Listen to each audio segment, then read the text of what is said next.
एक साधु था। वह रोज घाट के किनारे बैठकर चिल्लाया करता था, जो चाहोगे सो पाओगे, जो चाहोगे सो पाओगे।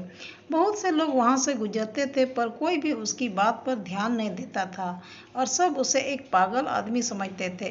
एक दिन एक युवक वहां से गुजरा और उसने उस साधु की आवाज सुनी, जो चाहोगे सो पाओगे, जो चाहोगे सो पाओगे, और आवाज सुनते ही उसके पास चला गया।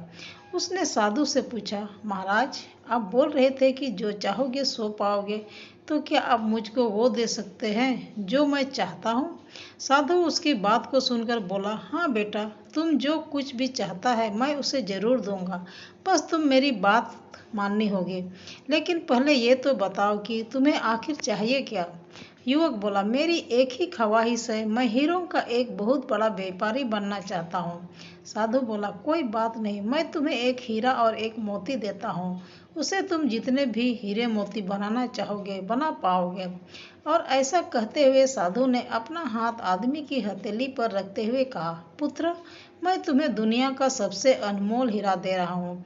लोग इसे समय कहते हैं। इसे तेजी से अपनी मुट्ठी में पकड़ लो और इसे कभी मत गंवाना। तुम इसे जितने चाहो उतने हीरे बना सकते हो।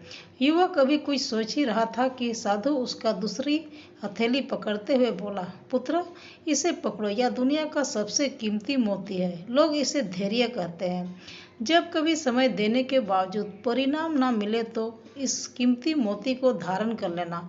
याद रखना, जिसके पास यह मोती है वह दुनिया में कुछ भी प्राप्त कर सकता है। युवक गंभीरता से साधु की बातों पर विचार करता है और निश्चय करता है कि आज से वह कभी अपना समय बर्बाद नहीं करेगा और हमेशा धैर्य से काम लेगा। और ऐसा सोचकर वह हीरों के एक बहुत बड़े व्यापारी के यहाँ काम शुरू करता है और अपनी मेहनत और ईमानदारी के बल पर एक दिन खुद भी हीरों का बहुत बड़ा व्यापारी बनता है। मित्रों, समय और धैर्य वह दो हीरे मोती हैं जिनके बल पर हम बड़े से बड़ा लक्ष्य प्राप्त कर सकते हैं। अतः जरूरी है कि हम अपने कीमती समय को बर्बाद ना करें और अपनी मंजिल तक पहुंचने के लिए धैर्य से काम लें।